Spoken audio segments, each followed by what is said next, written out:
Yes, sir. Yes, sir. Yes, sir. I haven't told you all in a minute, but you know the Hurt Season hat's still available. You know it's still Big Manscape in the corner, man. Make sure you tap in and make sure you use code Brunson. Save yourself 20% off and the free shipping I full for that for y'all. Also, shout out to the print champs, man. Make sure you tap in and log in with that too. And make sure you go ahead and grab your Hurt Season hat, your Lord Brunson merch. Everything Lord Brunson will be everything Lord Brunson will be there, man. Be there or be square.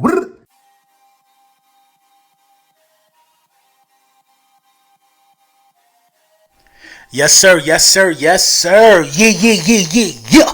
Lil Brunson back at you with the back at you, and I am the best reporting on the Eagles. Listen, let's jump right into it. Let's jump right into the meat and potatoes. So, a lot of people are still concerned. A lot of people around the football team and the fan base and everything, everybody is still concerned with the lack of of us acquiring a second quarterback to play a second cornerback. I'm sorry, to play opposite of Darius Slay.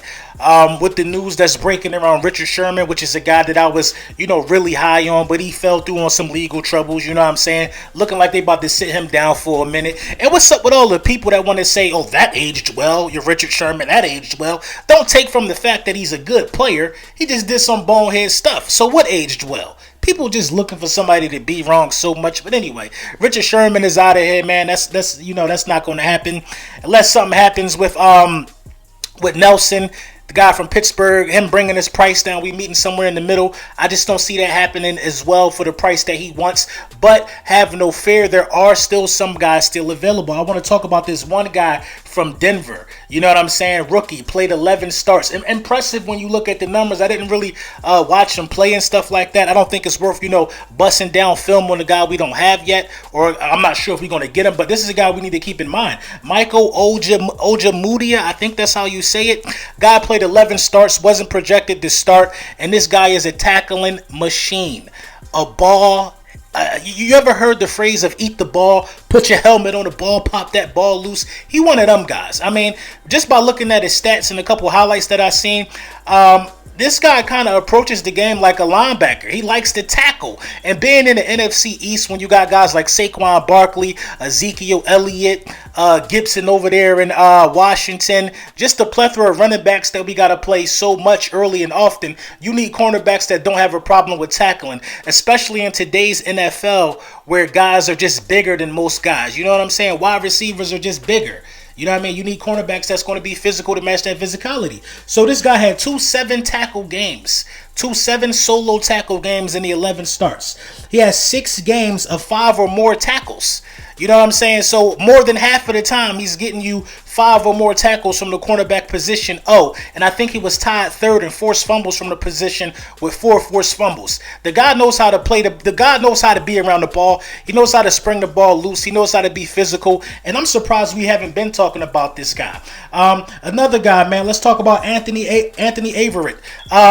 Baltimore Raven guy, Alabama football, cornerback. And this guy is the complete opposite. Not much more of a tackler, as I would say, judged off the numbers. But listen, let's talk about some of the differences between some of these guys. Well, M.O., I'm going to call him M.O. because I don't want to butcher his name. Michael Ojemudia, this guy actually started 11 games. Anthony Averett, I don't think he started not one game. He's so buried deep on that bench behind Peters and Jimmy Smith, and the list goes on.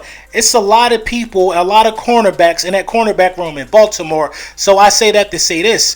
He might not have the tackles, he might not have the field experience, but he's learned some things being around a lot of those guys since 2018. You know what I mean? But he does have 7 pass deflections, not even being a starter. You know what I'm saying? And that's just impressive to me in its own. I think he got those last year, not even being a starter. So, hey, man, pass deflections are something that's also needed in the game. So you got 2 options. You got one guy that's, more physical and one guy that likes to tackle. And you got another traditional finesse guy who likes to jump routes and bat down passes. I say that to say this. It's not over. The search for an additional cornerback should still continue. I mean, Richard Sherman wasn't the be-all, end-all anyway. I mean, he was a guy to consider. But there's still some young guys. Y'all said said Sherman was old. These two guys are young. I really like this kid out of Denver, though. Mo. I really like him, man. I like the physicality and you know, just put him around other guys. Seems like, you know, any cornerback or any player in the National Football League should be ready to learn and should be ready to approach these things in a learning manner. But these are guys that could be groomed and molded. You know what I'm saying? 11 starts is a lot at the cornerback position. There's a lot of tape on this guy to show that this guy, you know, is worth a look. You know what I mean? But, you know, the Philadelphia Eagles ultimately got to decide if that's something that they even want to do. I think you need another cornerback for depth purposes anyway. Avonte Maddox has shown, you know what I mean, the ability to not be available all the time. He had the neck thing. It happens. It's football. But you need somebody else that's going to be reliable. You don't want to not be able to play Maddox and then Zach McPherson is coming in wet behind the ears and he's learning on the job. When you can look at some of these guys who got some of this, you know, this on-the-job training, so to speak. You know what I mean? So the job ain't done. Still a lot to do. Still a lot to learn. You know what I'm saying? But, you know, these are two budding prospects that I wouldn't mind taking a look at. Let me know what you think in the comments.